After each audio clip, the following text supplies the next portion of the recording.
እሺ ከላይ አቤኔዘር ጀምረህ ነበር መሰለኝ። ሰላም እንዴት ነህ አቤኔዘር?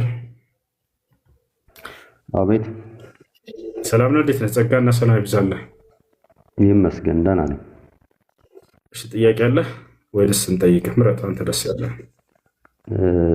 በእርግጥ መሽቷል እና ሰው እንዳረብሽ አንድ ጥያቄ ጠይቄ ልውጣ።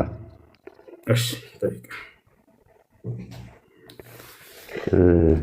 የሰማይና የምድር ፈጣሪ ማን ነው ብለህ ታምናለህ? አላህ። እሺ በስንት ቀን ፈጠራቸው? አላህ ስብሐነ ወተዓላ በ6 ቀን የፈጠራቸው። እሺ መረጃ ትነግረኛለህ?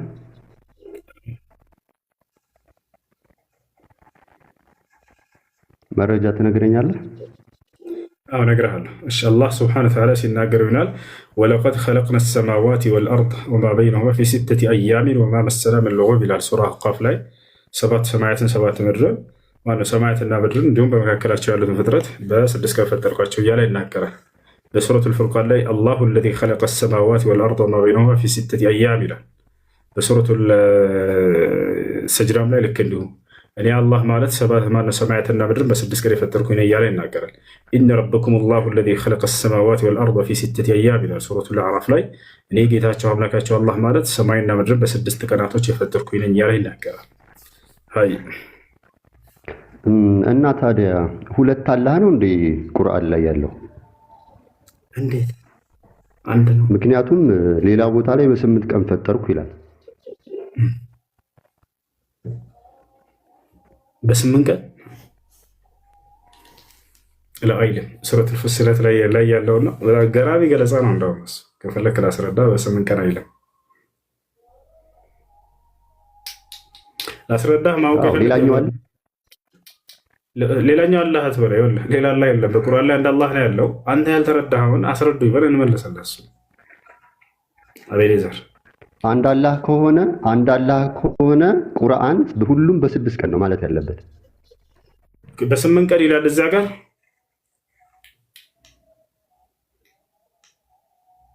ለገብታ በ8 ቀን ይላል እዚያ ጋር። አዎ ስክሪን ላይ ያውጣው ቃሉን እንየው። አላወጣም አላልኩም። ከመሄደ በፊት አንዴ ቆይ። በ8 ቀን ይላል ወይ እዛ ላይ ልክ ቃል በቃል አላህ ስብሐነሁ ወተዓላ በ6 ቀን እንዳለ ሁሉ በ8 ቀን ፈጠርኳቸው ሰማይና ምድርን ይላል። እንሂድ 1000% ይላል። ቃሉን አውጣው። ልብ በሉ አንዴ አብዱልከሪም አላህ በ6 ቀን ፈጠርኳቸው ሰማይና ምድርን ያለበትን አሳየንና ልክ እንዲሁ አላህ ሰማይና ምድርን በ8 ቀን ፈጠርኳቸው ያለበትን ያሳየናል። አብዱልከሪም መቻለ ማውጣት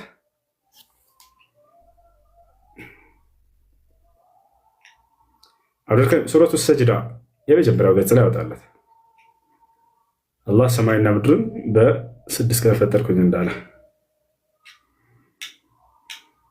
አብዱልከሪም አለ ይመቻል ላውጣለት።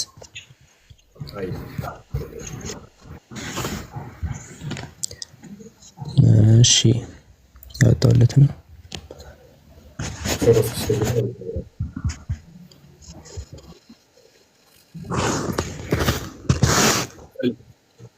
ሊዋረድ ነው ሊዋረድ ሳይሆን ሊያውቅ ነው። ኢንሻአላህ ያው የተነገረው ነው። ችግር የለም ሊያውቅ ነው ኢንሻአላህ። እሺ ያውና እዚህ ጋር ተመልከት። አላህ ምን አለ? ጌታችሁ ያ ሰማያትንና ምድርን በ6 ቀኖች ውስጥ የፈጠረ አላህ ነው ይላል።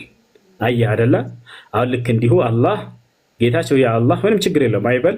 አላህ ሰማይና ምድርን በ8 ቀን ፈጠረ የሚለውን አንቀጽ አሳየና ያይ አቤኔዘር አለ። አዎ ይሰማል። ሱረቱል ፉሲለት ላይ ነው የሚለው። አረብ 1:9 ላይ ያወጣለን። قل أئنكم لتكفرون بالذي خلق الأرض في يومين وتجعلون له أندادا ذلك رب العالمين يملان كسنا وجعل فيها رواسي من فوقها وبارك فيها وقدر فيها أقواتها في 4 أيام سواء للسائلين. هنا كسر ولا هنا بتراسو قالوا يا أنا يا نبض كله نبرة. አሁን እዚህ ቦታ ላይ አላህ ሰማይና ምድርን በ8 ቀን ፈጠረ የሚለው ቃል የቱ ጋር ነው ያለው? አቤኔዘር ይሰማል? አዎ ይሰማል። አሁን አንተም እኔም ሳንሆን አሁን ቁርአኑ ይናገር። እሺ እኮ ቁርአኑ እንዲናገር እኮ ነው እኔም የጠየቅኩህ። ቅድም አላህ በ6 ቀን ፈጠረ የሚለውን አይተናል አይደለ? አላህ በ8 ቀን ፈጠረ የሚለውን አሳየና እንዴ የቱ ጋር ነው ያለው? እኮ ላሳየ ነው። በነገራችን ላይ ቁርአኑ የተተነተነና ግልጽ ስለሆነ ማብራሪም አያስፈልገውም። ከ9 እስከ 12 ያለውን አንብብልኝ። ስለዚህ በ8 ቀን ፈጠረ የሚለውን ቃል የለም በለንና ከዚያ ይሄን እያነበብኩ እናስረዳለን በላይ ችግር የለም። በ8 ቀን ፈጠረ የሚል ቃል አለ?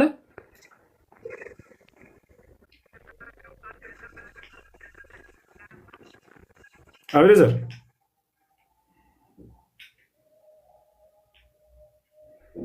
8 ቀን የሚለው የቱ ጋር ነው ያለው? አብረዘር ይቆራረጣል። ኧረ አይቆራረጥም። የት አለ 8? የአንተ ድምፅ አይሰማኝም። ይሰማሃል? እኔ ይሰማል። ራሳየን 8 አንጀቴን በላው። የት አለ 8? ይህ ሁሉ ኡማ እየጠበቀ ነው። 937 ኡማ ድምፅ እየተሰማኝ አይደለም። ይሄ ሁላ ኡመት ቲክቶክ እስካሁን እየተሰማ ነበር። እንዳገረዘ አሁን ነው እንደማይሰማው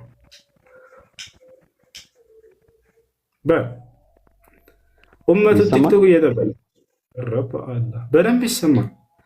አስረዳኝ ብለኝ ወላሂ ላዚም አስረዳው ነበር። የሚገርም አገላለጽ ነው አላህ ለዚህ የገለጸው። አሁን 8 የቱ ጋር ነው ሰማይና ምድርን በ8 ቀን ፈጠረ የሚለው?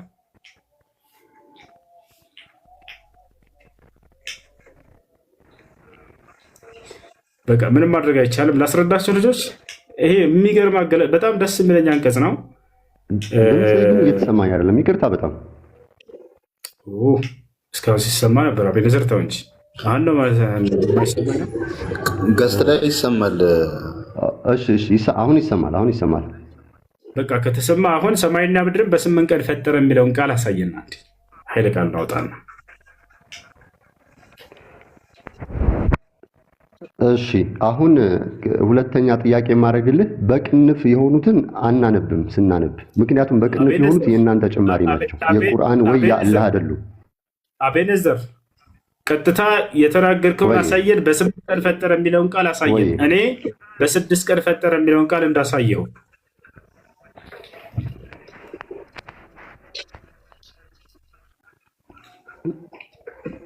እሺ አዳምጡኝ፣ ላሳያችሁ። አሳየቱ ጋር እናንብበው። 9 ላይ ነው የምጀምረው። ቆይ አንዴ ቆይ። በ8 ቀን ፈጠረ የሚለውን ቃል አሳየን። የቱ ጋር ነው ያለው? የትኛው አንቀጽ ላይ ነው? አድምጠኛ። አናዳምጥህም አላለህም? አድምጠኝ። 2 ላሳየህ። አድምጠኝ። አትሰማም እንዴ? አንተ ቆጥረህ ልትነግረን ነው ወይስ? አሰላለፉን ላሳየህ። 2 አሰላለፉን ላሳየህ። 2 አንተን አሰላለፉን የምታሳየን እቺ ሰው አሰላለፉን ላሳያችሁ አለ ነው። ምን አሰላለፍ ነው የምታሳየን? በ6 ቀን ፈጠረ እንዳለው አላህ Subhanahu Wa Ta'ala በ8 ቀን ፈጠረ የሚለውን ቃል አሳየን ነው የተባልከው። የትኛው አንቀጽ ላይ ነው? የትኛው አውድ ላይ ነው 8 ቀን የሚለው አሳየን።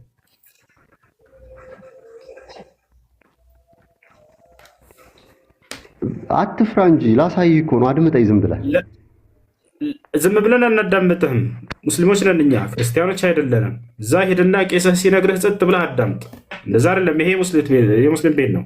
ስለዚህ ምን ታደርጋለህ? በ6 ቀን ፈጠረ የሚለውን እንዳሳየሁህ በ8 ቀን ፈጠረ የሚለውን ቃል አሳየን። አንተ አይ የት ነው ያለው? እሺ በሁለትና በሁለት ምድር ተፈጠረ። በሁለት በአራት ምናምን አይደለም ጥያቄው። በ8 ቀን ፈጠረ የሚለውን ቃል አሳየን ነው የተባልከው። ለመጨረሻ ጊዜ የጠየቅከው ነው። በፈጣሪ ስም እኔ አሰላለፉን ላሳያቸዋል። ማንቸስተር እና አርሰናል ጋር ነው እንዳለው። ወይኔ በጣም ፕሪሚየር ሊግ እያሳየህ እኮ ነው። ምድርን ለመፍጠር 2 ቀናት በምድር ላይ ተራራዎች ቆያቺ አንድ ቤት አድርጊና ቀጣይ ታወራለህ። ቀጥል።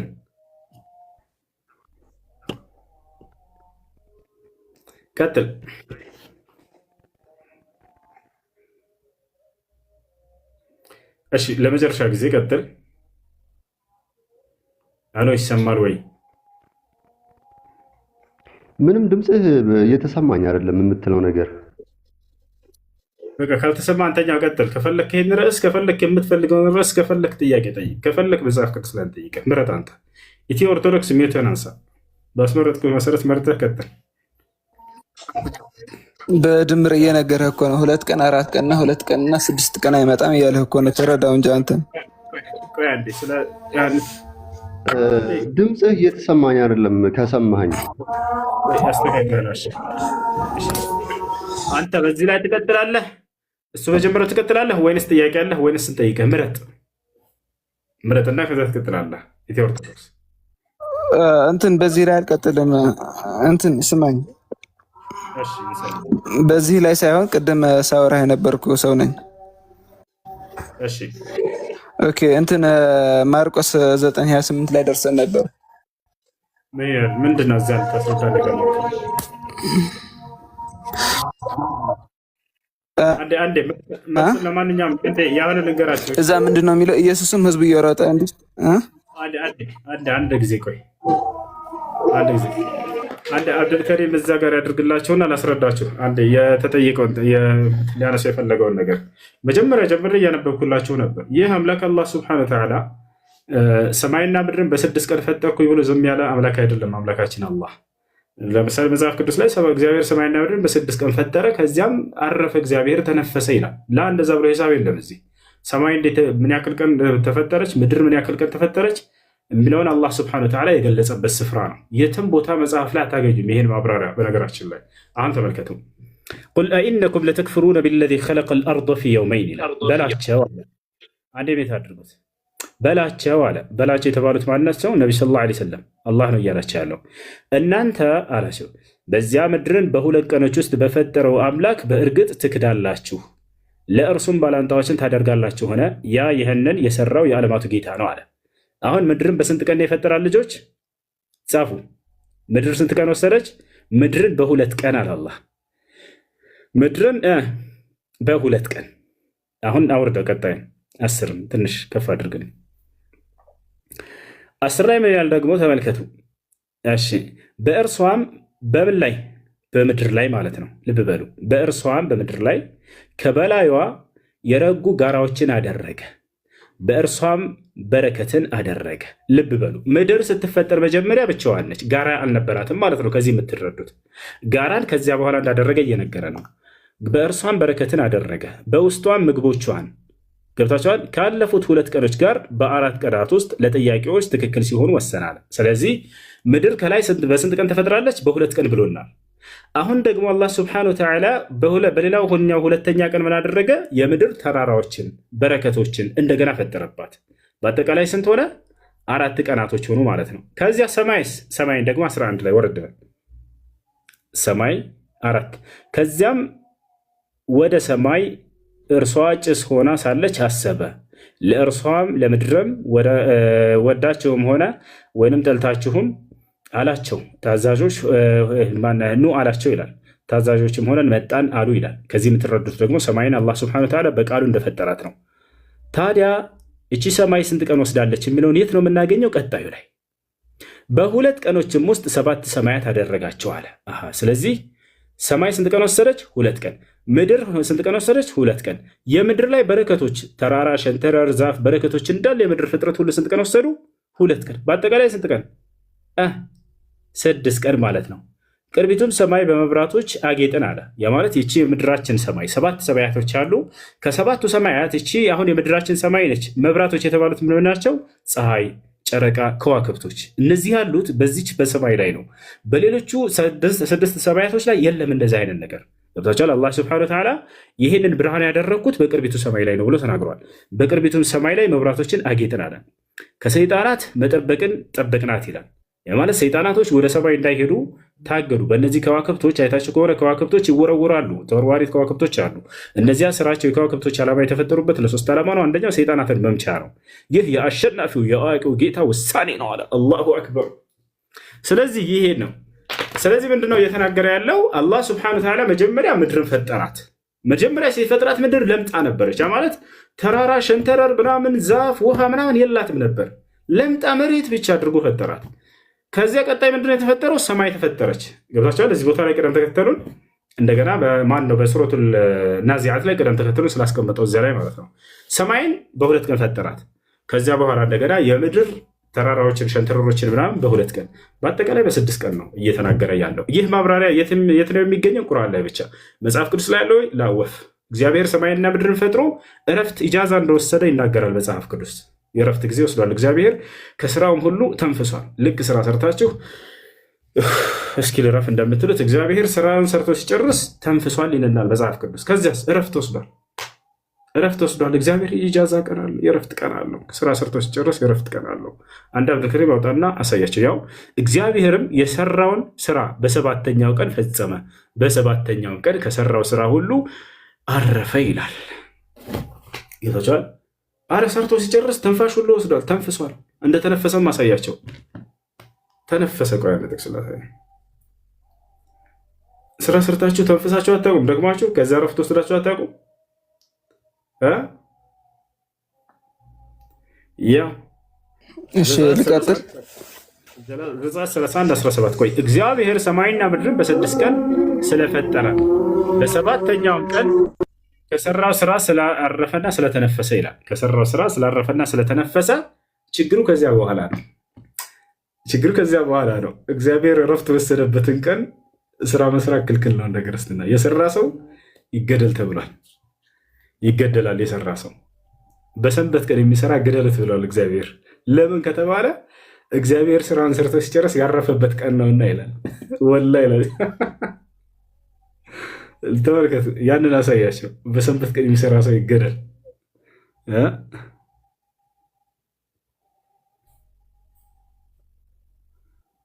እሺ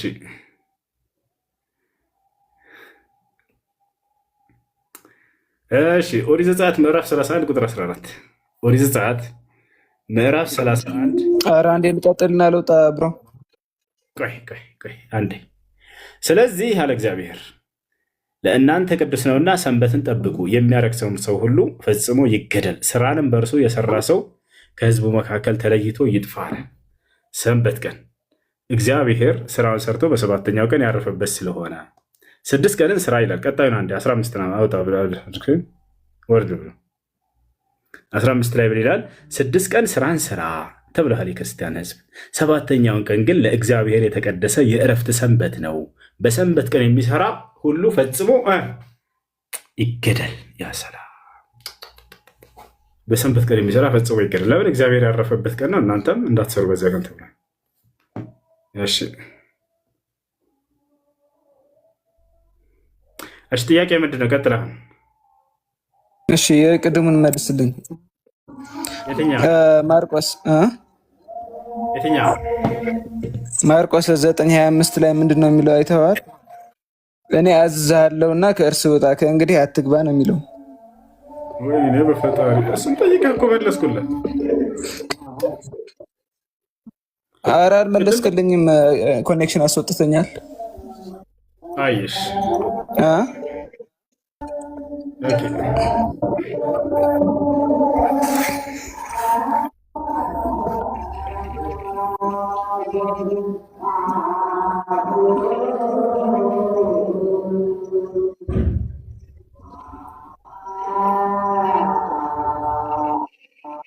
ሄሎ አንዴ እሱ ጥያቄ ምንድን ነው ነገር እዚህ ላይ ጥያቄ እኔ ያዝሃለሁ ብሎ የሚያዝ ከአምላክ ውጭ ማን አለ?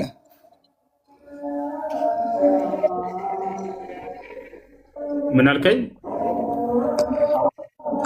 እኔ አዝዝሃለሁ ብሎ የሚያዝ ከአምላክ ውጭ ማን አለ? በቁርአን ውስጥ ሆነ በመጽሐፍ ቅዱስ እኔ አዝዝሃለሁ ብሎ አጋንንትን ያዘዘ ነቢስ አለ ወይ?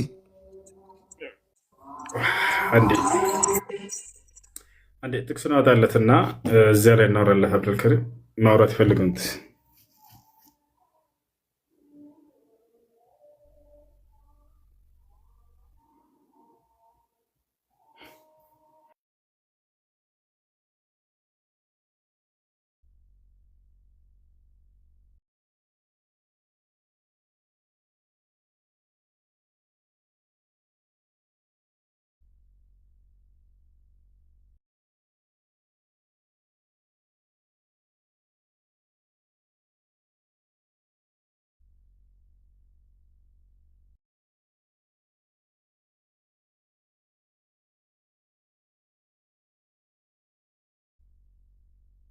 የማርቆስ ወንጌል ብሮ ማርቆስ ወንጌል 9:25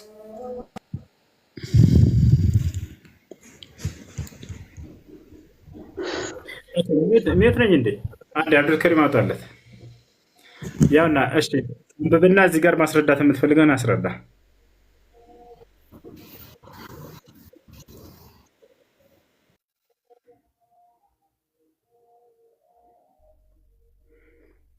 ይሰማል? ምን አልከኝ? ይሰማል? አንብብና ማስረዳት የምትፈልገውን አስረዳ።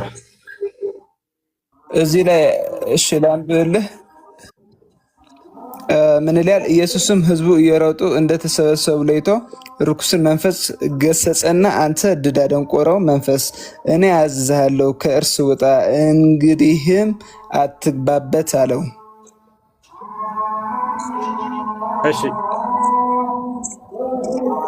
እና ምን እናድርግ? እኔ አዝዝሃለሁ የሚል ከአምላክ ውጭ ሌላ አለ ወይ? ከአምላክ ውጭ ማን አለ? እኔ አዝዝሃለሁ ብሎ አጋንንትን የሚያስወጣ ከአምላክ ውጭ ማን አለ? ማስረጃ ከቁርአንም ከመጽሐፍ ቅዱስም።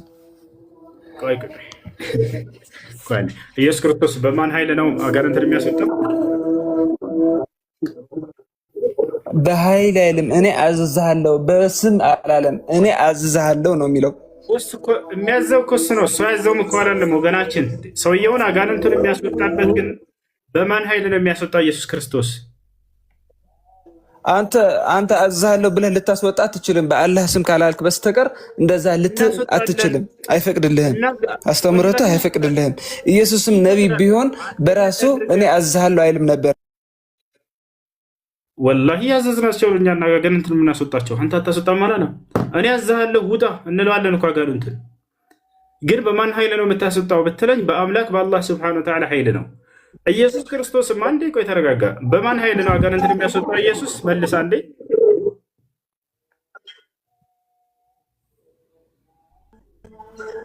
ኧረ በራስ ሁለት ጥቅስ ሰጥቻለሁ። በራስ በጥቅስ መልስልኝ። በራስ በጥቅስ ይኸውልህ፣ መጽሐፍ ቅዱስ አንድ ጥቅስ ብቻ እኮ አይደለም። ኢየሱስ ክርስቶስ አጋንንትን በማን ኃይል አጋንንትን እንደሚያስወጣ ሲናገር መጽሐፍ ቅዱስ ላይ እኔ በእግዚአብሔር መንፈስ አጋንንትን አስወጣለሁ፣ እኔ በእግዚአብሔር ጣት አጋንንትን አስወጣለሁ ይላል። ያውና እዚህ ጋር ይሄን አንብበው ምን ይላል? እንዴት እንደሚያስወጣ አጋንንትን ኢየሱስ ይንገረን ራሱ። ያው አንብበው አንዴ፣ ድምፅ ከፍ አድርገህ። አረ ብሮ አይገናኝም። በእግዚአብሔር መንፈስ ቢልም ደግሞ በእግዚአብሔር መንፈስ አዝዣለሁ ውጣ ይል ነበር። እንደዛ ግን አላለም። የሚያዘው በይውልህ ክርስቶስ ነው እኮ ተናጋሪው ደግሞ። እሺ የሚያዘው እሺ፣ ግን በማን ኃይል ነው የሚያስወጣው? በእግዚአብሔር ኃይል ነው። አይ እና እሺ እኔ አዝዝሃለሁ ያለሽ በአላህ ስም ሆኖ እኔ አዝዝሃለሁ ብሎ ያስወጣ ነብይ አስመጣልኝ ከቁርአን። እሺ ያን ማለት አይጠበቅባቸውም።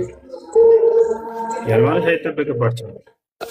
እና ለምንድን ነው እንደዛ የምትለው? እንዴት በስም ሳይጠራ የአምላኩ ስም እንዴት አዝዝሃለሁ ይላል አንድ ነብይ? ያው ኢየሱስ ከየት ያመጣው እንደዛ የሚባል አስተምህሮ? ኢየሱስም እየጠራ ኢየሱስ ራሱ እግዚአብሔር ስለሆነ ነው። የለም እግዚአብሔር ነኝ አላለም ኢየሱስ ክርስቶስ። በእግዚአብሔር ኃይል ነው አጋንንትን ማስወጣው። ሰውየውን ለምንድን ነው ሰውየውን ለምንድን ነው እግዚአብሔር ያደረገልኝ ያላለው? ለምንድን ነው ኢየሱስ ያደረገለት እያለ የተናገረው? ለምንድን ነው ሰውየው እግዚአብሔር ያደረገልኝ እያለ ለምንድን ነው የተናገረው? ወይ ደግሞ እግዚአብሔር በኢየሱስ አይደለም ኢየሱስ በእግዚአብሔር ስም ያደረገልኝ ብሎ ለምን አልተናገረም? ለምን ኢየሱስ ያደረገለትን ተናገረ? ልመልስልሽ፣ ራሱ ከሰውየው በላይ ኢየሱስ ተናግሯል። ምን አለ? እግዚአብሔር አጋንንትን እናስወጣለህ ብሎታል። እዚያው ጥቅስ ላይ አንዴ ነው እዚያው ላይ ኢየሱስ ክርስቶስ መልሶለታል። አንድ ያን ጥቅስ እዚያው ላይ ኢየሱስ ክርስቶስ እግዚአብሔር እንደሚያስወጣለን ነግሮታል። ሂድ ሉቃስ 8:39 አንድ ያውጣለት የቀደሙን ጥቅስ አብዱል ከሪም። እሺ 8:39 ሉቃስ ስንት ነው? የመጀመሪያ ጥቅስ አለ አይደለ? ኢየሱስ እንትን ያለው ሉቃስ ስንት ነው ያልከው? 8:39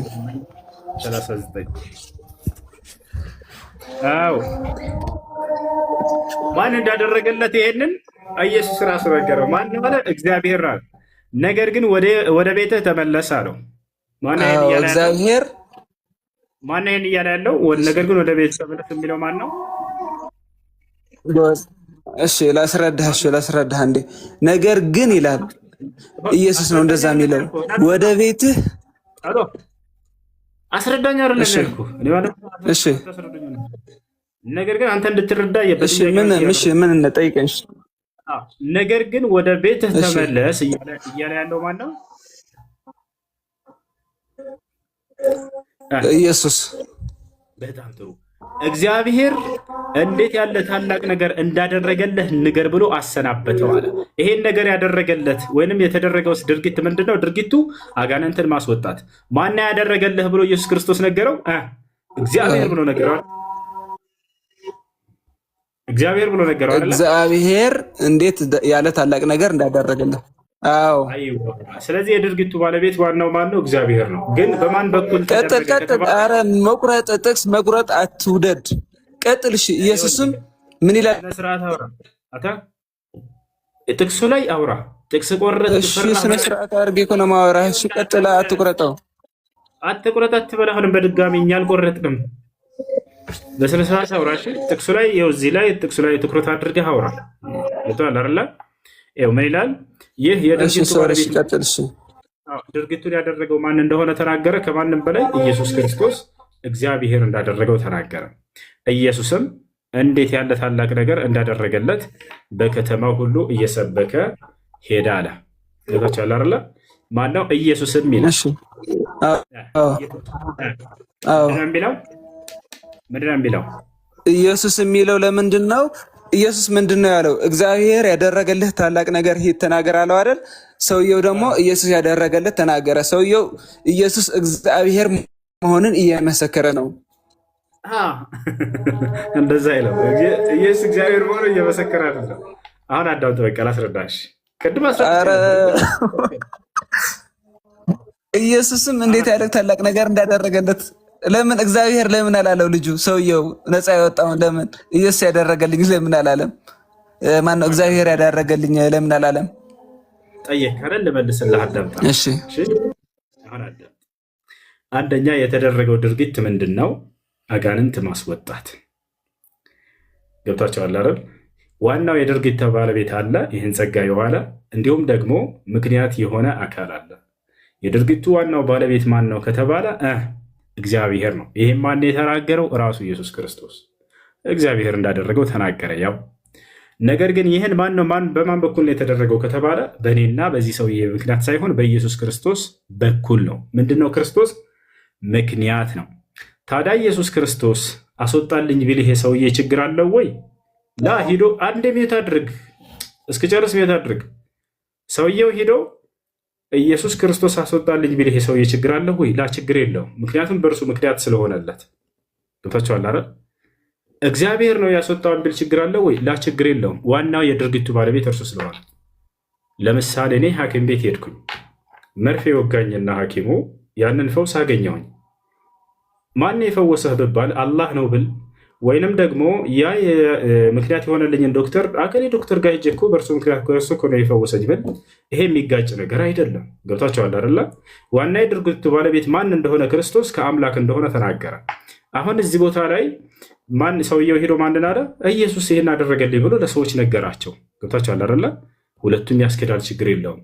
የድርጊቱ ዋና ፈጻሚ ግን ማን ነው የሚለውን ራሱ ክርስቶስ ማን እንደሆነ ተናግሮታል። እግዚአብሔር ነው አለ። ክርስቶስ በዚህ ላይ ድርሻው ምንድን ነው ከተባለ ምክንያት መሆን ነው። አጋንንትን ያስወጣለት ክርስቶስ ነው ወይ? እንዳው በእውነቱ ብለን ካልን ደግሞ ላ ክርስቶስ በራሱ ማስወጣት አይችልም አጋንንትን። ታዲያስ በእግዚአብሔር መንፈስ ነው ማስወጣት የሚችለው። ማስረጃ አለው ወይ? አዎ ራሱ ኢየሱስ ክርስቶስ እኔ አጋንንትን የማስወጣው በእግዚአብሔር መንፈስ ነው ብሎ ተናግሯል። ማስረጃ ያውና አብደልከሪም አንድ አውጣላቸው። ክርስቶስ በማን ኃይል አጋንንትን ነው የሚያስወጣ? ኑ ተመልከቱ። አንዲት አጋንንት በራሱ ማስወጣት አይችልም። ኑ ተመልከቱ።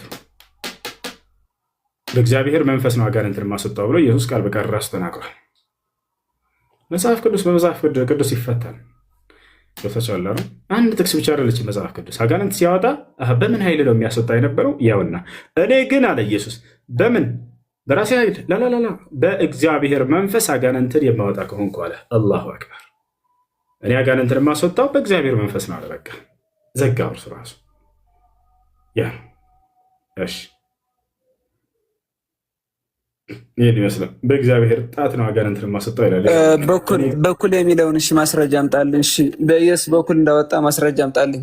እንዳወጣለት በኢየሱስ በኩል እንደዛ ስትል ነበር። አሁን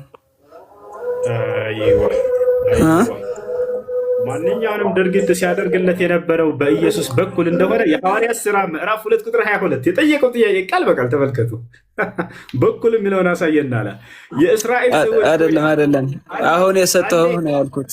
አንዴ ጠይቀሻል። ቤት አድርጊ ማንኛውንም ድርጊት በኢየሱስ በኩል ሲያደርግለት እንደነበር ቃል በቃል በኩል የሚለውን ቃል እናሳየ ነው። ያው የእስራኤል ሰዎች ሆይ አለ ይህን ቃል ስሙ፣ ራሳችሁ እንደምታውቁ የናዝሬቱ ኢየሱስ እግዚአብሔር በመካከላችሁ በእርሱ በኩል ባደረገው ተአምራቶችና ድንቆች በምልክቶችም ከእግዚአብሔር ዘንድ ለእናንተ የተገለጠ ሰው ነበር። ስለዚህ ድርጊቶቹ በማን በኩል? በኢየሱስ ክርስቶስ በኩል ይደረጋሉ። ማነው አድራጊው ግን? እግዚአብሔር ነው። ተአምራት በለው ማንኛውም ድንቅ ነገር በለው ማንኛውንም ስራ ሐታ አጋንንትን ምናለ ኢየሱስ ክርስቶስ በእግዚአብሔር መንፈስ ነው ማስወጣው አለ። ያው በኢየሱስ ክርስቶስ በኩል እንደሆነ ማንኛውንም ስራ ድርጊት ሲያደርግለት የነበረው እግዚአብሔር ቃል በቃል መጽሐፍ ላይ ይህን ያስላል። እሺ አድርገን የሚጨምርለን ነገር ካለ ጨምርለት። በዚህ ላይ ምን መሰለ ጥቅስ ይለያያል። ይሄንን የሚለው ሌላ ነው። ወንድም አለም የማይገናኝ አታገናኝ። አንተ እኔ የሰጠኸውን አንተ አስረዳኝ ከቻልክ። ስሚው ምንድነው? ሌላ ጥቅስ ማስረጃ አትስጠኝ፣ እዛው ላይ ብቻ በኩል የምትለዋን 3 ፊደል አሳየኝ እያለ ነው። አያሽ አይደለም? አላህ ይመስገን። እሺ ጥያቄ ያለ ክርስቲያን ካለ አቀጥል ይችላል። ሰላም አለይኩም። ወአለይኩም ሰላም ወራህመቱላሂ ወበረካቱ። አሰላሙ አለይኩም እሱ ወአለይኩም ሰላም ወራህመቱላሂ ወበረካቱ። ምን ለውጣ አትመልስልኝም? ለውጣ አይ ጥያቄ አለኝ። እሺ ጥያቄ ምንድን ነው? ጥያቄ በቀብር ላይ መገንባትም ሆነ ምንድነው መገንባት አይቻልም የሚል ሰምቼ ነው ማለት ነው። በቀብር ላይ አይቻልም። ነሐ ረሱሉላህ ሰለላሁ ዐለይሂ ወሰለም አልቢና ዐለ አልቁቡር ነብዩ ሰለላሁ ዐለይሂ ወሰለም በቀብር ላይ መገንባትን ከልክለዋል። ወአን ዩክተበ ዐለይሃ ወአን ዩጀሰሰ ዐለይሃ በእርሷ ላይ ጽሕፈትን መጻፍ ልክ እንዲሁ በእርሷ ላይ ይሄ ምንድነው ኑራ ነው የሚባለው በአካባቢያችን ነጭ ነገር ያንን መቀባት ይሄ ሁሉ የከለከሉበት ምንድነው? ምክንያቱ ሰደን ሊዘሪዓ الذي يوصل الى الشرك بالله سبحانه وتعالى ወደ አላህ መንገድ የሚያዳርሱ መንገዶችን ሁሉ ለመዝጋት ነው። ገብታችኋል? ይሄን የከለከሉት ይሄ ነው። አልቢና ዐለ አልቁቡር ቀብር ላይ መገንባትን የከለከሉት ነብዩ ሰለላሁ ዐለይሂ ወሰለም በዋናነት ለዚህ ነው። ዛሬ ላይ ዶሪህ እየተሰሩ ሀገራችን ላይ የሸኾች ቀብር እየተባለ ለብቻ ተነጥሎ ይከለላል፣ ይገነባበታል። ይህን ነገር ነቢያችን ሰለላሁ ዐለይሂ ወሰለም ከልክለዋል። ከዚያ በኋላ ሰዎች ቀስ በቀስ ያንን ሸኽ ወደ መለመን ይሄዳሉ፣ የአካባቢው ሰው ወደ ማምለክ ይሄዳሉ። ይህ ነው። እሺ ታዲያ የእሳቸው የነብያችን አለይሂ ሰላቱ ሰላም ቀብር ለምን ታዲያ እዛ ውስጥ ተቀመጠ? መቃብር ለምን በአንድ ላይ አልሆነም ማለት ነው? እና የነብዩ ሰለላሁ ዐለይሂ ወሰለም እኮ ቀብር የተቀበሩት ቤታቸው ውስጥ ነው። እርሳቸው ነብዩ ሰለላሁ ዐለይሂ ወሰለም ቤታቸው ውስጥ ነው። ያ ነው ላስረዳ። አሁን ብዙ ሰው እንደዛ ይመስለዋል፣ መስጂድ ውስጥ የተቀበሩ ይመስላቸዋል። ላ ስህተት ነው። ነብዩ ሰለላሁ ዐለይሂ ወሰለም መስጂድ ውስጥ ቤታቸው ውስጥ ነው የተቀበሩት። ታዲያ ለምን ተሰራበት? እሺ ላ ከዛ ጋር አይገናኝም፣ ከመስጂዱ ጋር አይገናኝም። ልክ መስጂዱ አለ፣ ከእርሱ ወጣ ብሎ ባለበት ሁኔታ ነው የሚገኘው። መስጂድ ውስጥ ነቢያችን ሰለላሁ ዐለይሂ ወሰለም ቤታቸው ውስጥ የተቀበሩበት ምክንያት ታዲያ ምንድን ነው ወደሚለው ስንመጣ ጊዜ ነቢዩ ሰለላሁ ዐለይሂ ወሰለም ሞቱ። ከሞቱ በኋላ ወደ 3 ቀን አካባቢ የሚሆን አስክሬናቸው አልተቀበሩም ነበር። ለምን? ማቆየት ፈልገው ነው? አይደለም፣ በአንዳንድ ምክንያቶች ነው። እርሱም ምንድን ነው?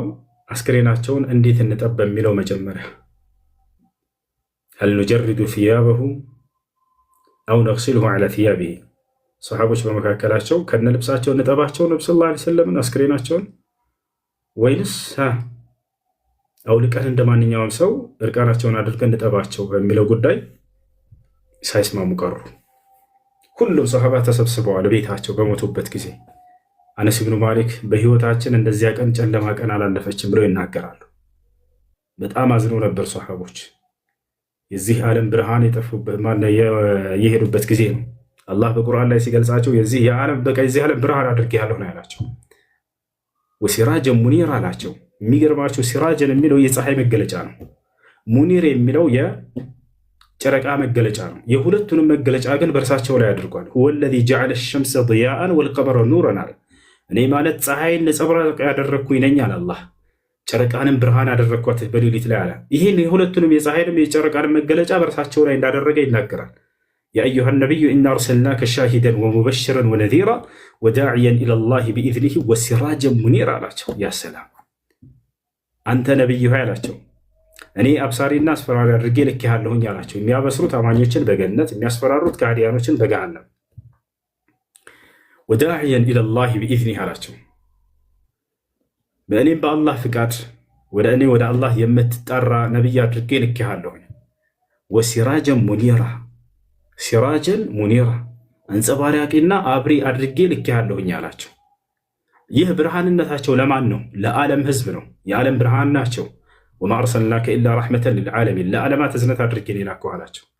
ልክ እርሳቸው የሞቱበት ቀኑ እንደጨለመ ታውቃላቸው። ልክ እንደ ሌሊት በነቢ ሰለላሁ ዐለይሂ ወሰለም ጊዜ ህፃናት ልጆች ወደ ውጭ ወጥተው ወደ ቤታቸው ሲመለሱ እናቶቻቸው ምን ይሉ ነበር? እማዬ ውጭ እኮ ጨለመ ምን ሆኖ ነው ሲባሉ ጊዜ ሊአነሁ ማተ ረሱሉላህ ሰለላሁ ዐለይሂ ወሰለም ይሏቸው ነበር። ነቢ ሰለላሁ ዐለይሂ ወሰለም ሞተዋልና ይሏቸዋል። ሰኞ ላይ ሞቱ። ሮብ ላይ 3 ቀን አካባቢ ቆይተው ነው እየተቀበሩት። ከቆዩ በኋላ ለምን አልሸተቱም? ነቢያት አይሸትም ሰውነታቸው፣ አስክሬናቸውን አይበሰብስም፣ አፈር አይበላውም። እንደ እስልምና አስተምሩ ነቢ ሰለላሁ ዐለይሂ ወሰለም ቃል በቃል ሲናገሩ ኢነላሃ ሐረመ ዐለል አርዲ አን ተእኩለ አጅሳደል አንቢያ አሉ። አላህ በምድር ላይ እርም አድርጎባታል የነቢያትን ሰውነት እንዳትበላ። ስለዚህ የነቢ ሰለላሁ ዐለይሂ ወሰለም ሰውነት የሚበሰብስ ሰውነት አይደለም፣ የሁሉም ነቢያት ሰውነት እንደ እስልምና። እንደ ክርስትና ግን ይሄ ነገር አለ ወይ? የለም። እንዳውም የኢየሱስ ክርስቶስ ስጋ የሚበሰብስ ስጋ እንደሆነ መጽሐፍ ቅዱስ ይናገራል። አምላኩ ባያስነሳው ነው። መጽሐፍ ቅዱስ ላይ ምን ይላል? ወደ መበስበስም እንዳይመለስ እግዚአብሔር ከሙታን አስነሳው ይላል። አያችሁ፣ ባያስነሳው ኑሮ ዕጣ ፈንታው እንደማናቸውን ሰው መበስበስ ነው ማለት ነው። የነቢያትን ክብር አይደለም በህይወት እያሉ ሙተው ራሱ ጠብቆላቸው ውሸት እያሉ ነው። መጽሐፍ ቅዱስ ላይ አንድ አብዱልከሪም ያሳያቸው። አብዱልከሪም የኢየሱስ ክርስቶስ ስጋ ባይነሳ ኑሮ እንደሚበሰብስ አንድ ያሳያቸው።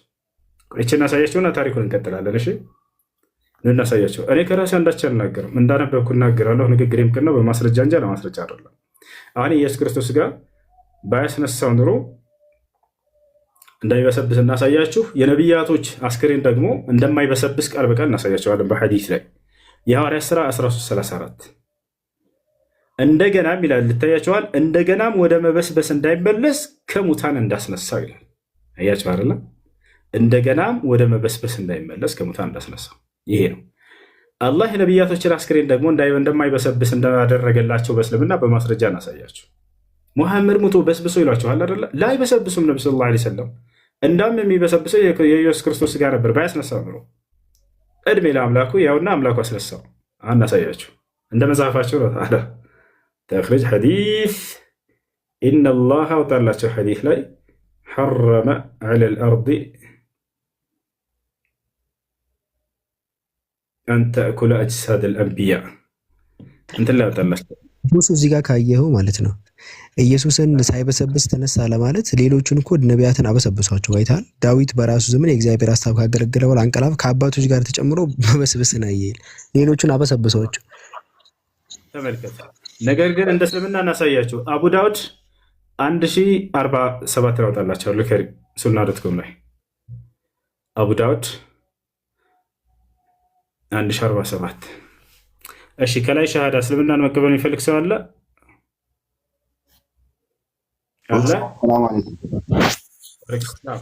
ሰላም ነው። ደህና አልሐምዱሊላህ። እኔ በነገራችን ላይ ሙስሊም ነኝ አልሐምዱሊላህ። የሆነ ነገር ለመናገር ነው ቶሎ ስለማታስገቡኝ በጣም ይቅርታ ብያለሁ። እሺ ኢንሻአላህ አንዴ ረድ በይና ለውሸት ቦታ ስለሆነ ከይቅርታ ጋር በኋላ ትገባለህ። አንዴ ኮሜንት ላይ ማንም ሰው እድል እየሰጠኝ አይደለም፣ ለኔ ግን እድል እየሰጠኝ አይደለም። እንጃ እንዴ ተረጋጋ። የጀመርነው ረስታለ ትቀጥላለህ። ቆይ አብዱልከሪም አንድ ያወጣላቸው በእስልምና ነብያቶች አይበሰብሱም፣ በክርስትና ግን ይበሰብሳሉ። ኢየሱስ ክርስቶስ ስምህን ማልበል በስምህ እንድጠራ ስምህን ንገረኝ። አረባ አካባቢ ነው ዘለቀው ዘለቀ እባላለሁ። አንድ ጊዜ እሺ ዘለቀሽ አይ አንተ አሪከን ይመጣለት አንተ ስንት ላይ ነበር ያልከኝ? 1047 እሺ አይ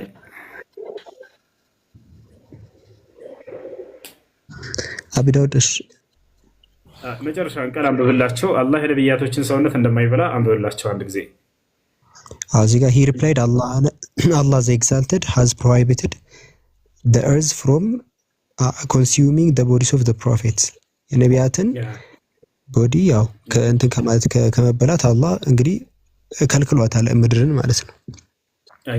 አያቸው ልጆች። ስለዚህ በእስልምና ነብዩ ሙሐመድ ሞቶ በስብሰው ቀርቷል ወይ ሲሏች ክርስቲያኖች አይበሰብሱም። የእርሳቸው ሰውነት ቃል በቃል የእርሳቸውን እናሳያችሁ። ይሄ የሚያሳየው ምንድን ነው? የነብያት ሰውነት እንደማይበሰብስ ነው። ገብታችኋል አይደል? እዚህ ጋር ያንተ ሳይበሰብስም ወይ ብለው ጠይቀዋቸው ቃል በቃል ለነብዩ ሰለላሁ ዐለይሂ ወሰለም ወቀድ ኡሪምተ ይሏቸዋል። አንተ በስብሰህ ሳለህ እንዴት ነው በእርሱ ላይ ሰላት ብናወርደው ሲሏቸው አላህ የነብያትን ሰውነት እንዳይበሰብስ ያደርጋሉ ቃል በቃል ተናግረዋል። ነገር ግን የኢየሱስ ክርስቶስ ስጋ የሚበሰብስ ስጋ ነው። አምላኩ ባያስነሳው ኑሮ ያው እንዳያችሁት ይሄን ይመስላል። አሁን ወደ ታሪኩ እንመለስና እንቀጥላለን ኢንሻአላህ።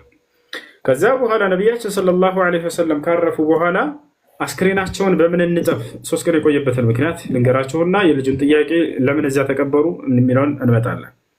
ነቢያችን ሰለላሁ ዐለይሂ ወሰለም ካረፉ በኋላ በምን ሁኔታ እንጠባቸው በሚለው ሰሓቦች ተካለፉ እርስ በርሳቸው። እንደ ማንኛውም ሰው ንጀሪዱ ልብሳቸውን አውልቀን እርቃናቸውን እንጠባቸው ወይንስ ከነ ልብሳቸው በሚለው ጉዳይ። በዚህ ሁኔታ ሳሉ አላህ ሱብሓነሁ ወተዓላ በሰሓቦች ላይ ያ ሁሉ በመቶ ሺህ የሚቆጠሩ ሰሓባ እንዳለ ተሰባስበዋል። እዛ አላህ እንቅልፍ ጣለባቸው በሁላቸውም ላይ መስጅድ ውስጥ ተቀምጠው ሳሉ ወዲያው በእንቅልፋቸው ላይ በጣላችባቸው ሁኔታ ምን የሚል ቃል ሰሙ? ላ ቱጀሪዱ ሰውበ ረሱሊላህ ሰለላሁ ዐለይሂ ወሰለም ወግሲሉሁ ወሁወ ዐላ ሲያቢሂ የአላህን መልእክተኛ ልብሳቸውን እንዳታራቁቷቸው፣ ልብሳቸው በሰውነታቸው ላይ እንዳለ ጠቧቸው የሚልን ቃል ሰሙ ሁላቸው። ወዲያውም ከተጣለባቸው እንቅልፍ ባነኑ፣ ነቁ። አንዱ ሌላውን ምን ይል ጀምር? አሁን የሆነ ድምፅ ሰምተሃል? የአላህን መልእክተኛ ልብሳቸውን እንዳታውልቁ ከነ ልብሳቸው ጠቧቸው የሚል ሁላቸውም ይሄን ነገር እንደሰሙ ተናገሩ። ከዚያም በኋላ ነቢያችን ሰለላሁ ዐለይሂ ወሰለምን ከነ ልብሳቸው አጠቧቸው። እነ ዓሊ ብን አቢ ጣሊብ የራሳቸው ቤተሰቦች የሆኑ እንዲሁ ሌሎች ሰሃቦች ነው አጠቧቸው። ካጠቧቸው በኋላ ጨረሱና አስክሬናቸውን አጥበው የት እንቅበራቸው በሚለው ጉዳይ ደግሞ ተወያዩ። እንደ ማንኛውም ሰሃባ ሰዎች የሚሞቱበት እዚያው ስፍራ እንቅበራቸው በቂዕ ወይንስ የት እንቅበራቸው በሚለው አሁንም ልክ እንዲሁ እየጠበቁ ባሉበት ሁኔታ እስከ ሮብ ድረስ ደረሰ። በዚህን ጊዜ አቡበክር ስዲቅ ረዲየላሁ አንሁ መጣ። ከዚያ እንደሞቱ ተነገረው። አቡበክር ስዲቅ በጣም አዝኖ ነበር። ሰሃቦች በጣም አዝነዋል። ዑስማን ብኑ ዓፋን በሞቱበት ቀን ከከተማ ወጥቶ ብቻውን ሊያለቅስ ወጥቶ ነበረ እና አሊ ብን አቢ ጣሊብ ልክ እንዲሁ ዑመር ብን አልኸጣብ ጭራሽ አልሞቱም ብሎ ደንግጦ ነበር። እርሱ ማንም ሰው ላ ኡሪዱ አን አስማዕ ሚን አሐድ ሚንኩም መን የቁል እነ ረሱሉላህ ሰለላሁ ዐለይሂ ወሰለም ማት ወላኪነሁ ሩበማ ዘሀበ ሊዩከሊመ ረበሁ ሱብሓነሁ ወተዓላ ከማ ዘሀበ ሙሳ እያለ ተናገረ። አንዳችሁ ከመካከላችሁ የአላህ መልእክተኛ ሙተዋል ሲሉ እንዳልሰማ አለ ዑመር። ይልቁንስ እርሳቸው ልክ ሙሳ ጌታውን አላህ ሊያናግር እንደሄደ በሲና ተራራ እርሳቸውም ሊያናግሩ ሄደው ሊሆን ይችላል። ይሄን ያለው በጣም ከማዘኑ የተነሳ በጣም ተሰብረዋል። ነብዩ ሰለላሁ ዐለይሂ ወሰለም ለእነርሱ አስተማሪ ብቻ አልነበሩም፣ አባትም ነበሩ፣ ወንድምም ነበሩ፣ ሁሉ ነገራቸው ነበሩ። ገብታችኋል አይደል? በጣም ከመሰበራቸው የተነሳ ራሳቸውን መቆጣጠር አቅቷቸው ነበር። ከዚያ በኋላ በምን የት እንቅበራቸው በሚለው ጉዳይ ባሉበት ሁኔታ አቡበክር ስዲቅ ረዲየላሁ አንሁ መጣ። ልክ ቤት ከገባ በኋላ ነብዩ ሰለላሁ ዐለይሂ ወሰለምን ገለጣቸውና እዚህ ግንባራቸው ላይ ሳማቸው። ወበካ አለቀሰና ምን አለ? ጥብተ ወረቢ ሐየን ወመይተን ያ ረሱለላህ አላቸው። አንቱ የአላህ መልእክተኛ ሆይ በህይወትም ሳሉ አርፈው ምንኛ ያማሩና የተዋቡ ናቸው ብሎ ተናገረ። ይብላችኋል። ከዚያ በኋላ አንተ ያ ኸሊፈተ ረሱልላህ አንተ የነብዩ ሰለላሁ ዐለይሂ ወሰለም ምትክ ሆይ አሉት። የት እንቅበራቸው ነብዩ ሰለላሁ ዐለይሂ ወሰለም ብለው ጠየቁት። ሁላችንም የት እንደምንቀብራቸው ተደናግረን ተቀምጠናል፣ ንገረን አሉት። እርሱ የሰማው ሐዲስ ነበር በዚህ ጉዳይ ላይ ቃል ፈኢኒ ሰሚዕቱ ረሱለላህ ሰለላሁ ዐለይሂ ወሰለም የቁል ኢነል አንቢያ ዩድፈኑነ ፊል መካን አለዚ ማቱ ፊህ። እኔ እርሳቸውን ነብዩ ሰለላሁ ዐለይሂ ወሰለም በህይወት ሲያሉ ሲያስተምሩን ሰምቻለሁ። በዚህ ጉዳይ አለ አቡበክር ሲዲቅ ምን ሲሉ ነቢያቶች በሞቱበት ስፍራ ላይ ይቀበራሉ እንጂ ሌላ ቦታ አይቀበሩም ሲሉ ሰምቻለሁ። ስለዚህ የት እንደሞቱ አረጋግጡና ቅበሯቸው በዚያ ቦታ ላይ ብሎ ተናገረ። እንግዳውንስ ቤታቸው ውስጥ እናታችን አይሻ እቅፍ ላይ ሆነው ነው ነቢ ሰለላሁ ዐለይሂ ወሰለም ይችን ዓለም የተሰናበቱት። ገብቷቸዋል። ወሀዛ ሽረፉ ሊኒሳ፣ ይህ ለሴቶች ትልቅ ክብር ነው። የዓለማት ታላቅ ነቢይ የሆኑ ነቢ ሰለላሁ ዐለይሂ ወሰለም በሴት ልጅ እቅፍ ላይ ሆነው ወደ ቀጣይ ዓለም መሄዳቸው። ልክ እንዲሁ ነቢይ ተደርገው ገና ሲመረጡ ነቢ ሰለላሁ ዐለይሂ ወሰለም የመጀመሪያ ካነት ተዕተኒ ብሂ ኸዲጃ ረዲየላሁ ዐንሃ፣ ታላቋ እናታችን ኸዲጃ ነበረች። እርሳቸውን ያጽናናቻቸው ከጎናቸው ሆና ማለት ነው። ልክ እንዲሁ በህይወታቸው ዘመንም ላይ ኢትዮጵያዊ ሴት ሀበሻዊ ሴት ኡሙ አይመን በረካ እንዳሳደገቻቸው ታሪክ አለ። ልክ እንዲሁ ደግሞ ሐሊመቱ ሰዕዲያ እንዳጠባቻቸው ነቢያችን ሰለላሁ ዐለይሂ ወሰለም በጥቅሉ በዚህ ሁኔታ ቤታቸው ነበር ያረፉትና ቤታቸው መቀበር አለባቸው ተባለ። ቤታቸውን የተቀበሩት። ስለዚህ ነቢ ሰለላሁ ዐለይሂ ወሰለም መስጂድ ውስጥ ሳይሆን የተቀበሩት ቤታቸው ውስጥ ነው ማለት ነው። ያ ነው። እሺ ጥያቄ ያለውን ቀጥል ይችላል። እኔ ላውራ። አይ ቁም ነገር ግን ስምህን ንገረኝ። እኔ ለሙስሊም አክብሮት አለኝ።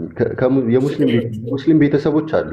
ሙስሊም አንድ በመከባበር ብናወራ ደስ ይለኛል። በወሬ መካከል ጣልቃ ስለገባ ነው ዘለቀ ምናምን ያልኩ ከይቅርታ ጋር ለአደናጋሪ ለሆኑ ሰዎች ዘለቀላቸዋለሁ እና ነው አስቀይሞች ከመከረ ስለራስ ነው የተናገርኩት። ሁሱ እባላለሁ። ስሜ እንደምታየው ሁሱ እባላለሁ። ጥያቄ ካለ ጠይቅ። እሺ ማለት ሁሉም እዚህ ለሚሰማኝ ሰው እውነት ለመናገር 50% እስከሚባል ድረስ በአንደኛው በኩል ክርስቲያን በአንደኛው በኩል ሙስሊም ቤተሰብ ነው ያለኝ። ሙስሊሞችን አከብራለሁ። ሙስሊም ወንድሞቼ ጋር ነው ያደግኩት። ስለዚህ ምንም እናንተን አታክ ለማድረግ የሆነ ዝቅ ለማድረግ አይደለም፣ ግን እውነታው እንዲወጣ ነው ውይይቱን የማደርገው። እና አሁን ጥያቄ ምንድነው? ቅድም ግማሽ ሙስሊም ላይ ነው ያልከው? አዎ በግማሽ በኩል ዛሬ እንዳለ ሙስሊሞች ናቸው። እንዴት አባትህ ወይንስ እናትህ? እንትን አያቴ ነችና ክርስቲያን ሆና ነው ያገባችው አያታችንን። እና በሷ በኩል እንዳለ በቃ ምንም በቃ ቀጥ ያለ ሙስሊም ነው በሷ በኩል። አንተ ክርስቲያን ነህ? እኔ ክርስቲያን ነኝ። አዎ። ለምን ክርስቲያን ነው? እግዚአብሔር ክርስቲያን ሆኖ ብሏል መጽሐፍ ቅዱስ ላይ። አሁን እንትን እንዳናሰፋው አሁን የቅድሟን እንትን አንድ ጥያቄ ልጨምር። እኔ ከዚህም በኋላ ሌላም ጊዜ እገባለሁ። መቼም በአንድ ቀን ሁሉን አንወያይም። ሌላም ጊዜ እገባለሁ። እየተከባበርን እየተዋደርን እንወያያለን። አሁን እኔ አሁን ቅድም ያብራራኸው ላይ የለኝም እንትን የለኝም ተቃውሞ የለኝም። ግን አንድ ጥያቄ ምንድነው? ቅድም ስታብራራ 41 ከ9 እስከ 12 ያለውን በቅንፍ ያሉትን እያነበብክ ነው ያብራራኸው። በቅንፍ ያለው ደግሞ የአላህ ቃል አይደለም፣ የሰው ማብራሪያ ነው፣ ሰው የጨመረው ነው። ማን ነው ያለ? በቅንፍ ያለውን ማብራሪያ ትተህ ቃሉን እያነበብክ አስረዳን። ማን ነው የሰው ነው ያለህ? ማን ነው የሰው ነው ያለ? ማን ነው? እኔ እንደሆነ አውቃለሁ፣ ከልጅነቴ ጀምሮ አውቃለሁ የሰው ማብራሪያ እንደሆነ። ካስረዳን እንዴት ልታውቅ እንደቻልክ? እሺ ቆይ የአላህ ነው እያልከን ነው? አንተ እየተጠየቅህ ነው ለተናገርከው፣ እንዴት እንዳወቅ ካስረዳን አንተ።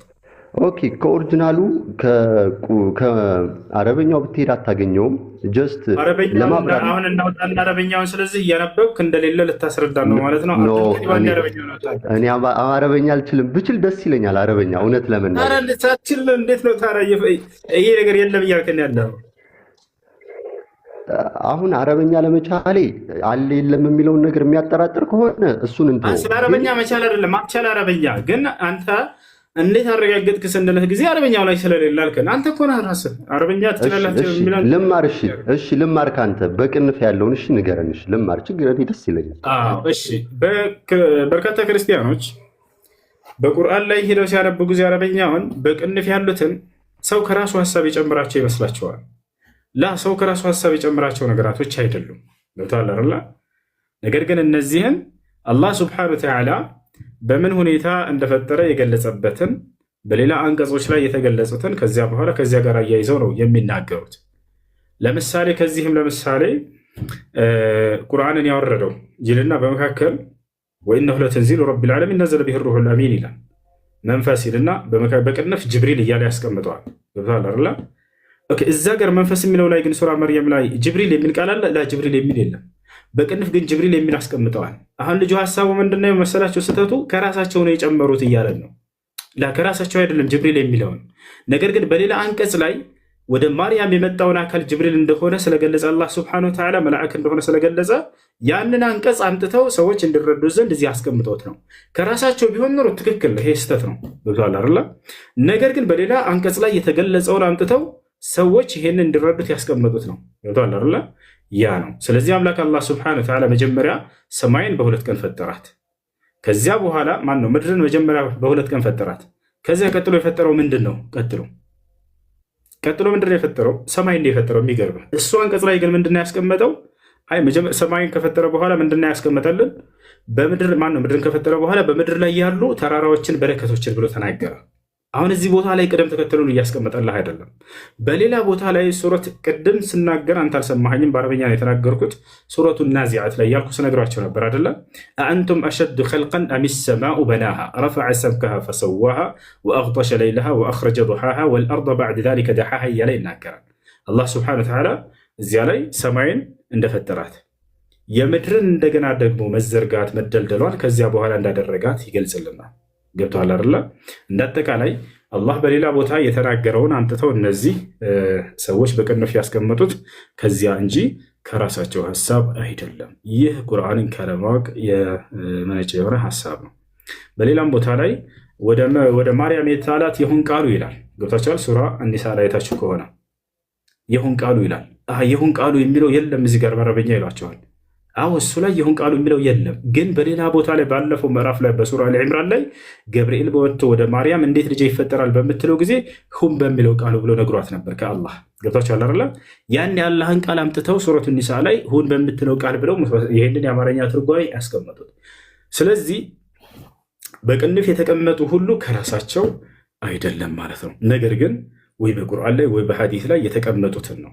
በሌላም ልጨምርላችሁ ሱረቱ ኒሳ ላይ ለምሳሌ ሴቶችን እናላርላ ሴቶች ቢያምፁባችሁ ሳካ ሳታደርሱ ምቷቸው የሚላል አይደለ? መክራችኋቸው፣ ገስጻችኋቸው፣ እምቢ ካላ አኩርፋችኋቸው ሳካ ሳታደርሱ ምቷቸው የሚለው ሳካ ሳታደርሱ የሚለው በቅንፍ ነው ያለው። የሚገርማችሁ አይታችሁ ከሆነ ሳካ ሳታደርሱ የሚለው በቅንፍ ነው ያለው። ነገር ግን አረበኛው ላይ ምንድን ነው ምቷቸው የሚለው ቃል ብቻ ነው ያለው። ስለዚህ ሳካ ሳታደርሱ የሚለውን ከራሳቸው ነው የጨመሩት ይሏቸዋል። ከራሳቸው አይደለም ሙፈሲሮች።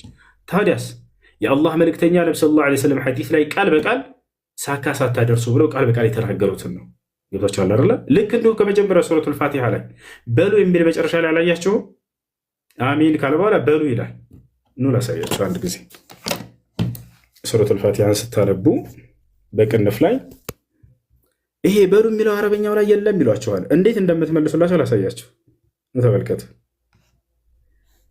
ያው እኔ ግን አትርሳኝ ሁሴ ረስቻለሁኝ የለህም አንተ እንደሌለህ ሳስበው አንተ እሺ ሚውት አድርገው አንዴ ቆይ ምንም መረዳት አይፈልግም አውቀው ነው ልክ እንደ ጨዋታል ደግሞ ኑ ተመልከቱ በሉ ይላል ይታያቸዋል እዚህ ጋር አይደለ በሉ የሚለው በቅንፍ ነው አይደለም በቅንፍ ነው ታዲያ አረበኛው ላይ የለም እዚች አረበኛው ላይ አረበኛው ላይ የለም ከራሳቸው ነው የጨመሩት ይሏቸዋል ከራሳቸው አይደለም ታዲያስ የአላህ መልእክተኛ ነብዩ ሰለላሁ ዐለይሂ ወሰለም ሐዲስ ላይ ፋቲሃን በሉ ቅሩ እያሉ ለእኛ እንድንቀራ በሉ የሚለውን ቃል በቃል ስለነገሩን ማለት ነው። ገብቷችኋል አይደል? እንዳጠቃላይ በቅንፍ ላይ የተቀመጡት ሁሉ ከራሳቸው ያመጧቸው ሳይሆኑ እነዚህ አማርኛው ላይ ያስቀመጧቸው ነገር ግን በሌላ አንቀጽ ላይ የተገለጹ በዚሁ ጥቅስ ተመሳሳይ ገብቷችኋል። ያንን የሚያብራራ ሆኖ ሲገኝ ጊዜ እርሱን በቅንፍ ያስቀምጡታል ሰዎች እንዲረዱ ዘንድ ማለት ነው። ልክ እንዲሁ ወይንም ሐዲስ ላይ ነብዩ ሰለላሁ ዐለይሂ ወሰለም ያብራሩት ካለ ያንን አምጥተው ሳካ ሳታደርሱ የሚለውን ነብዩ ሰለላሁ ዐለይሂ ወሰለም ቃል በቃል ተናግረውታል። ሐዲስ ላይ ሳካ ሳታደርሱ የሚለው ያንን አምጥተው ነው ቁጭ ያደረጉት። ከዛልክ ልክ እንዲሁ እዚህ ቦታ ላይ አላህ ሱብሓነሁ ወተዓላ ስለ ሰማይና ስለ ምድር አፈጣጠር ይናገራል። መጀመሪያ ማንን ፈጠረ? ምድርን ፈጠራት። ነገር ግን መጀመሪያ ምድር ስትፈጠር ተራራ ሸንተረር የላትም ነበር። አንቀጹ ላይ እንዳየኸው ይወታላል። በመጀመሪያ ላይ ምድርን ፈጠርኩ ብቻ ነው ያለው። ተራራዎች፣ ሸንተረሮች ከዚያ በኋላ ሌላ ጊዜያትን ወስደዋል እነርሱ። ስለዚህ ሰማይ ስንት ቀን ወሰደች? ምድር ስንት ቀን ወሰደች? 2 ቀን። ሰማይ ስንት ቀን ወሰደች? 2 ቀን። እነዚያ ተራራዎችና ሸንተረሮች ደግሞ 2 ቀን ወሰዱ ማለት ነው። በአጠቃላይ ስንት ቀን ወሰዱ? 6 ቀን ወሰዱ ማለት ነው። ይሄን ይመስላል። እሺ የመጨረሻ ጥያቄ አሁን ከዚህ በኋላ አልጠይቅም። ሁስዬ አሪፍ ነው፣ ጥሩ አስረድተሃል። አሪፍ ነው፣ ልክ ነህ። በቅንፍ የገቡት ከሌላ ቃሎች ጋር ተጣቅሰው ነው፣ እስማማለሁኝ። ግን ሰማይና ምድር በ6 ቀን ቁርአን ሙሉ ላይ እንደተፈጠሩ የሚናገረው ላይ ሰማይና ምድር ብቻ ነው እንጂ የሚለው ጋራና ምግቦችን ጠቅሶ አይደለም 6 ቀን የሚለው። ሰማይና ምድርና 6 ቀን ይላል። ጋራና ምግቦች ግን ሳይቆጠሩ ነው። እዚህኛው ግን ሰማይ ምድርን ጋራና ምግቦችን ቆጥሮ ነው 8 ቀን የሚያመጣቸው። ጋራና ምግብ ሲጨመሩ ከምድርና ከሰማይ 8 ቀን ይመጣል። 8 ቀን አይደለም የሚለው ጥያቄ ግልጽ ሆኖልሃል? ጥያቄ የምልህ ቁርአን ላይ ቆይ ልድገምልህ አንድ ጊዜ ልድገምልህ። ቁርአን ላይ ማለት ነው 6 7 የሚሆኑ አሉ ሰማይና ምድር በ6 ቀን እንደተጻፉ የሚናገር ቃል። ከነዛ ውስጥ ሰማይና ምድር ብቻ ነው እንጂ የሚለው ጋራና ምግቦችን አካቶ አይደለም 6 ቀን የሚለው። ጨረስክ? ልመልስ። እዚህኛው ላይ ግን ሲመጣ ግን ጋራና ምግቦችን ይጨምርና 2 ቀን ጨምሮ 8 ቀን ያደርጋቸዋል። 8 ቀን እያልክ ያለው አንተ ነህ ዘለቀ። ምን ሆነ ነው? ለምን ትደጋግማለህ? አሳየን ስንል ይትላለህ። የለም 8 ቀን አንተ ነህ እያልክ ያለው። እሺ እንደዛ ከሆነ ሰማይን ምድርን ምግባቸውንና ጋራቸውን በ6 ቀን ፈጠረ የሚል ቃል አሳየኝ። እንደዛ ከሆነ አንተ አይደለህም እንዴት ማሳየት እንዳለብኝ የምትጠይቀኝ? አንተ ጠየቅ ጥያቄህን እኔ ላስረዳህ አንቀጹን ስላልተረዳኸው አንተ። እሺ አዳምጣህም በልሱን። እሺ ምን መሰላችሁ? አላህ በሌላ ቦታ ላይ ሰማይና ምድርን በ6 ቀን ፈጠርኳቸው ይላል አላህ። ገብታችኋል አይደል? ስለዚህ እሱ ምንድነው የሚለው? ሰማይና ምድርን የሚል ነው ያለው። ቃል በቃል አንተ የፈለግከውን ልመልስልህ። እንደው ለምን እንደዛ ላደርግልህ? ምንም ባብራራለት እየገባው አይደለም። ይሄች ሁላቸውም ተረድተዋል። ገብቶሃል አይደል? ቃል በቃል እሱ የሚፈልገው ምንድነው? ሰማይና ምድርን ከሚል ውጭ ሰማይና ምድርን እንዲሁም ደግሞ እናላሳይ አብዱልከሪም እንዳጣለት ወማ በይነሁማ የሚለውን በመካከላቸው ያለው ማለት ተራራ ሸንተረሮች ምናምን በ6 ቀን እንደተፈጠሩ በመካከላቸው ያለውን ሁሉ ቆጥሮ ማለት ነው። በ6 ቀን የተፈጠረበትን አሳይ ነው የሚለው። አንድ በመካከላቸው የሚለው አሳይ። ሱረቱል ቃፍ ላይ የመጨረሻውን ገጽ አጣለት። ወለቀድ ኸለቅነ ሰማዋት ወልአርድ ወማ በይነሁማ ፊ 6 አያሚን ወማ መሰና ምን ልጉብ ይላል።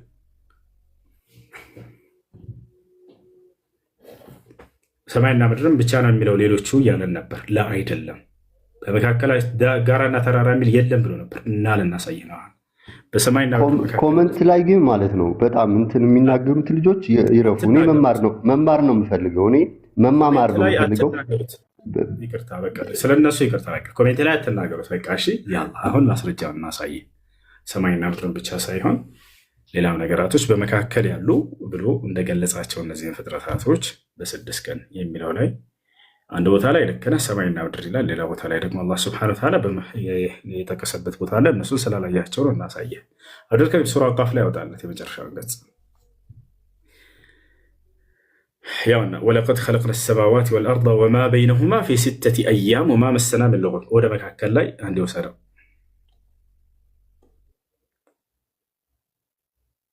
ወደ ታች አውርደው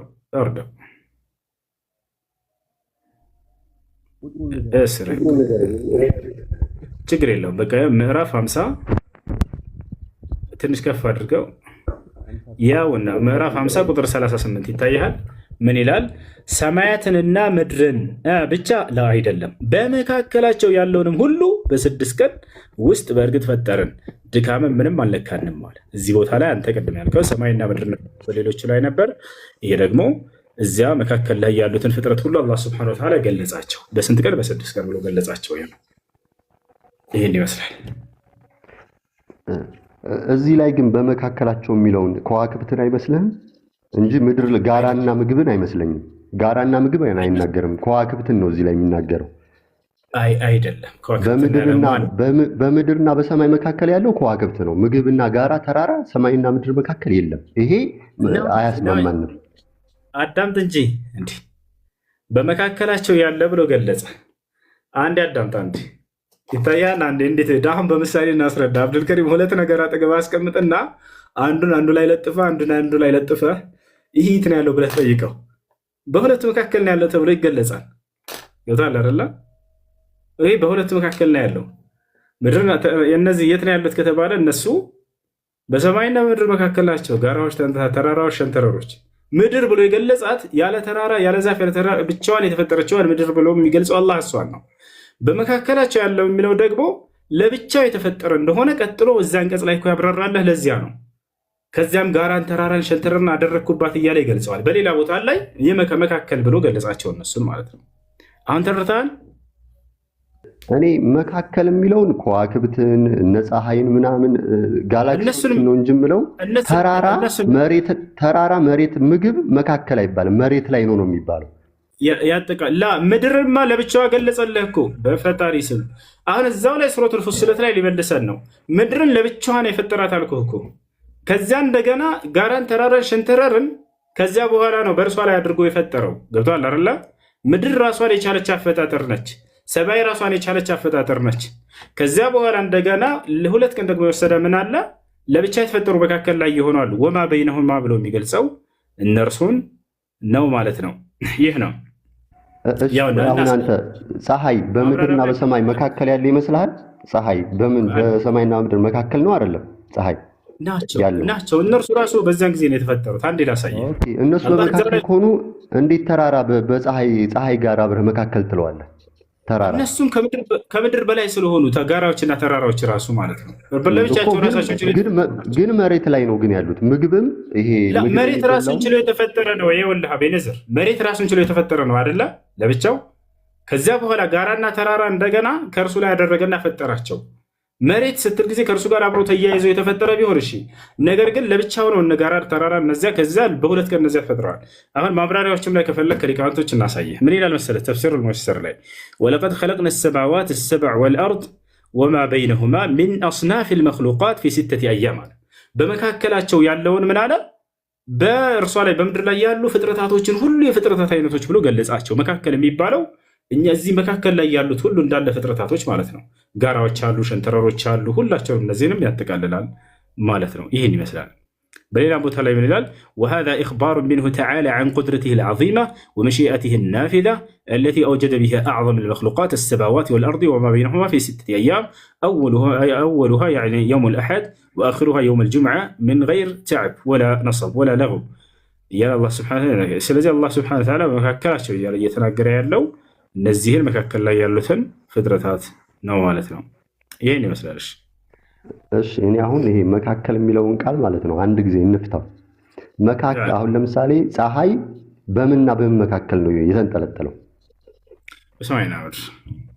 ኦኬ እሺ አሁን ለምሳሌ ምግቦችና ተራራ ይላል። አሁን ለምሳሌ ምግብ ማለት ለምሳሌ አሁን ጤፍ ምግብ ነው አይደለ? ምን ላይ ነው ጤፍ ያለው? የትኛው? አሁን ጤፍ ለምሳሌ የሚበላ እንጀራ ምግብ ነው አይደለ? ምን ላይ ነው አሁን ጤፍ ያለው? በምድር ላይ። ስለዚህ አሁን እዚህ መካከል የሚለው እነ ፀሐይን ከዋክብትን እንጂ የሚበላውን ምግብና ተራራን አያመለክትም። ሁላቸውም ይኸውልህ አዳም ምን አይነት ይስውይተኛ አይደለም እንዴ? በምድር ላይ ስላለ መካከል ላይ ኔጌቲቭ ወርድ ምንድን ነው? አታውጣ። እኔ አይመቸኝም ማለት መውጣት እኮ እችላለሁ እንወያይ ብዬ ነው እንጂ መውጣት እኮ ልንሰዳደብ እኮ አይደለም የገባ ነው። መሰዳደብ እንደተሰደብክ አታስመስል። ትልቅ ሰው አይደል? እንቅልፌን ትቼ እኮ የማወራህ ተከባብረን እንድንነጋገር ነው። እኔ ብለህ እኮ አይደለም የምታወራኝ። አዳምጥ እንጂ ነው። ምድር ለብቻዋን የተፈጠረችው ወይንስ አይደለም? መለስ። እሱም በቃ አሁን እዚህ ጋር ያልቃል። ምድር ለብቻዋን የተፈጠረችው እስማማለሁ። እናመሰግናለን። ስለዚህ በሰማይና በምድር ለብቻው የተፈጠራለ የለም ከምድር ውጭ። እነ ጋራ እነ ተራራ መካከል በሰማይና በምድር መካከል አዎ ለብቻው የተፈጠራለ ከዋክብት ናቸው። እነ ፀሐይ እነ ጨረቃን ከዋክብት ብቻ። ለአዳምጥ ተራራ ጋራ ሸንተረር መቼ ምድር ጋር የተያያዙ ናቸው ወይንስ ከምድር ለብቻቸው ጊዜ ተወስደው ነው የተፈጠሩት? ሲፈጠሩ ከምድር ለብቻ ነው፣ ግን የተያያዙት ግን ምድር ላይ ነው። ተራራውን ወጥተህ ከፈለክ ቀን ጧት ወጥተህ ተራራውን ይኸው ምድር ላይ ነው ያለው፣ ሰማይ ላይ አልተንጠለጠለም። የት ነው ያለው አይደለም ጥያቄያችን። በፈጣሪ ስም የት ነው ያለው አይደለም ጥያቄያችን። ምድር ራሱን ችሎ የተፈጠረ ፍጡር ነው። ሰማይ ራሱን ችሎ የተፈጠረ ፍጡር ነው። ገብተዋል አይደለ? ከዚያ በመካከል ላይ አላህ ሱብሓነሁ ወተዓላ አደረጋቸው። በመካከል ማድረጉ አልተለጠፉም ማለት አይደለም። ገብተዋል አይደለ? አብረው በምድር ላይ ችካል እንዲሆን አላህ ሱብሓነሁ ወተዓላ ፈጥሯቸዋል። ጋራዎችን፣ ተራራዎችን፣ ሸንተረሮችን። ግን እነዚህ ምድር ራሷን ችላ የተፈጠረች ስለነበረች ሰማይ ራሷን ችላ የተፈጠረች ነች። በመካከል ያለው ሁሉ እዚያ ተለጠፈን በሰማይ ላይ ወደ ሰማይን ተጠጋ ወደ ምድርም የተጠጋው መካከል ተብሎ የሚገለጸው እርሱ ነው እያልን ነው። ቅድም ጥያቄ ምን ነበር? እንዳውም በሌላው ቦታ ላይ ሰማይና ምድርን ብቻ ነው የሚለው። ሰማይና ምድርን በ6 ቀን ፈጠርኩ የሚለው ሌላ ላይ የለም አልከን። ላ በመካከል ብሎ ገለጻቸው አልኩ። በመካከል ለብቻ የተፈጠሩ ፍጥረታቶች ለምሳሌ ጋራ፣ ተራራ፣ ሸንተረር ለብቻቸው እንደተፈጠሩ ሱረቱል ፉሲለት ላይ ቁጥር 10 ላይ ቁጭ ብሏል እርሱ ላይ ማለት ነው። ስለዚህ እነዚህ መለጠፋቸውን አላስተባበልም ቁርአን በምድር ላይ እንዲሁም ደግሞ በሰማይም ላይ ቢኖር ራሱ ግን መካከል ተብለው በሰማይና በምድር ብሎ የሚገልጸው ምድር ራሷ አንቺ ላይ ተፈጠረ ስለነበረች በመካከል ያለ ሁሉ መካከል ተብሎ ይገለጻል ማለት ነው። እርሱ ያ ነው። ሁስዬ በቃ አከብረሃለሁ። ጥሩ ነው። ሌላ ጊዜ ደግሞ እናወራለን። ቴንኪው። ሌላ ጊዜ እናወራለን። ብዙ አላድክምህ። ሌላ ጊዜ እመጣለሁ። ፎሎ አደርግሃለሁ። ሌላ ጊዜ እመጣለሁ፣ እናወራለን። ተስማምተኛል? ውስጥ ሌላ ጊዜ እመጣለሁ። ቤተሰብ ነን፣ እናወራለን። እኔ ሙስሊም ቤተሰብ ነኝ። እኔ ሙስሊም ጋር ምንም አታክ ምናምን አላደርግም፣ የለኝም እንደዛ። አብሽር። ቻው፣ በቃ እንገናኛለን። አይ ቻው።